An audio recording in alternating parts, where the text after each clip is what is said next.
اللہ کے حکموں کو پورا کرنے کا نام ہے۔ اللہ کے حکموں کو پورا کرنا یہ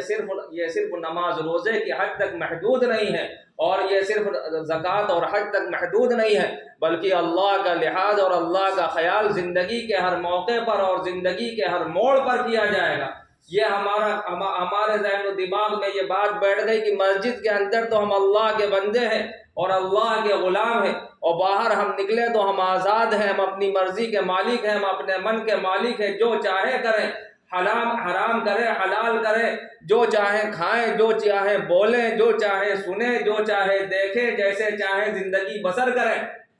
ہمارے اوپر کوئی بندش نہیں، ہمارے اوپر کوئی قید و بند نہیں۔ یہ ہمارا وہم ہے اور یہ ہماری سوچ ہے جو غلط رخ پر قائم ہو گئی ہے۔ صحیح سوچ یہ ہونی چاہیے کہ نہیں، اللہ کے غلام ہیں ہم مسجد کے اندر بھی، اور اللہ کے غلام ہیں ہم مسجد کے باہر بھی، اللہ کے غلام ہیں ہم کاروبار میں بھی، اور اللہ کے غلام ہیں ہم گھروں کے اندر بھی، ہم اللہ کے غلام ہیں تنہائی میں بھی، اور اللہ کے غلام ہیں جلوت میں بھی، لوگوں کے سامنے بھی، مجمع میں بھی، بازاروں میں بھی، چوپالوں میں بھی، ہر جگہ ہم اللہ کے غلام ہیں، اور اس غلامی کے احساس کے ساتھ زندگی گزارنی چاہیے اور زندگی بسر کرنی چاہیے، اللہ کا لحاظ کرتے ہوئے زندگی بسر کرنی چاہیے، اللہ کا خیال کرتے ہوئے زندگی بتانی چاہیے۔ اور اس کا مطلب یہ نہیں، اسی کا نام تقویٰ ہے، اسی کا نام اللہ کا لحاظ ہے، اور اسی کا نام اللہ کا ڈر ہے۔ اسی کو چاہے جو لفظ دے دیجئے،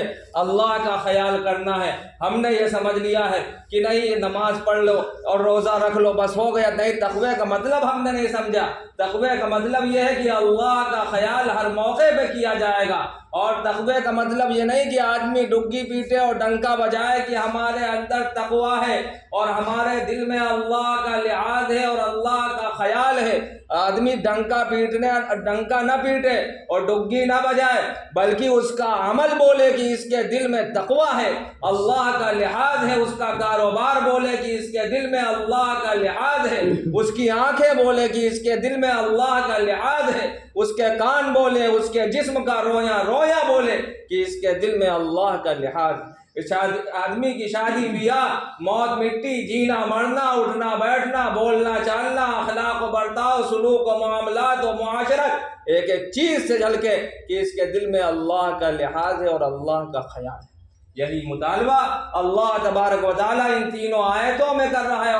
اور سمجھا رہا ہے بندوں کو، اور یہ بات ارشاد فرمائی وَلَا تَمُوتُنَّ إِلَّا وَأَنْتُمْ مُسْلِمُونَ، کہ اس حال میں تم مرنا اور تمہاری آنکھیں اس حال میں اس دنیا میں بند ہو، اور اس دنیا سے تم اس حال میں رخصت ہونا کہ تم مسلمان ہو، تمہارے اندر اسلام ہو، تمہاری زندگی میں اسلام ہو، تمہارے جسم میں اسلام ہو، تمہارے معاملات میں اسلام ہو۔ اور شادی کا اور اس معاملے سے کیا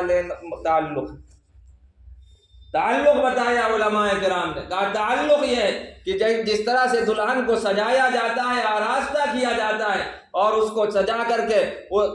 دلہے کے ساتھ اس کو رخصت کیا جاتا ہے، کہا اس وجہ سے اس کو سجایا اور آراستہ کیا جاتا ہے کہ دلہے کو اچھی لگے اور اس کو بھا جائے، اس کے دل میں جگہ بنا لے۔ فرمایا کہ یہی تعلق، یہی حالت ایمان والے کی اور مسلمان کی مرد وقت ہونی چاہیے کہ اعمال سے، ایمان سے، اخلاق سے ایسا سجایا اس دنیا سے جا رہا ہو کہ آسمانوں پر اس کے لیے مرحبا مرحبا اور استقبال کی صدائیں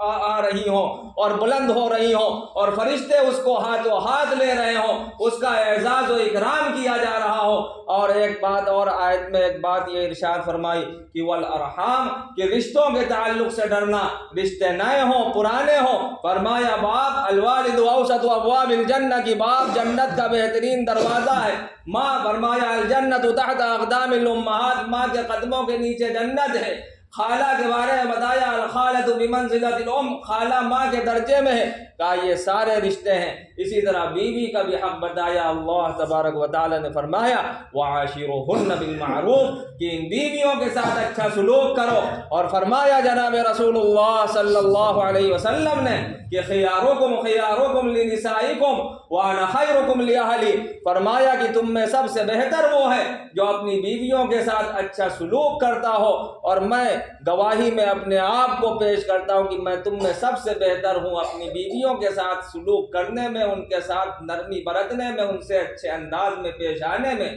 اور ایک بات آیت کریمہ کے اندر ارشاد فرمائی، اور زبان کے تعلق سے یہ بات ارشاد فرمائی کہ درست اور صحیح بات، نپی تلی بات زبان سے ادا کرو۔ ایک ایک بول انسان کا قیمتی ہے، یا جنت کے باغوں میں پہنچا دے گا اور یا جہنم کے گڑھوں میں اتار دے گا۔ اور فرمایا کہ زبان کا اس موقع سے کیا تعلق ہے؟ زبان ہی کا تو سب سے زیادہ تعلق۔ یہ جو رشتہ قائم ہو رہا ہے یہ زبان سے ادا کرنے کی بنیاد پہ قائم ہو رہا۔ پوری زندگی کا تعلق زبان کے ذریعے سے قائم ہو رہا۔ جب ایک بول کا اتنا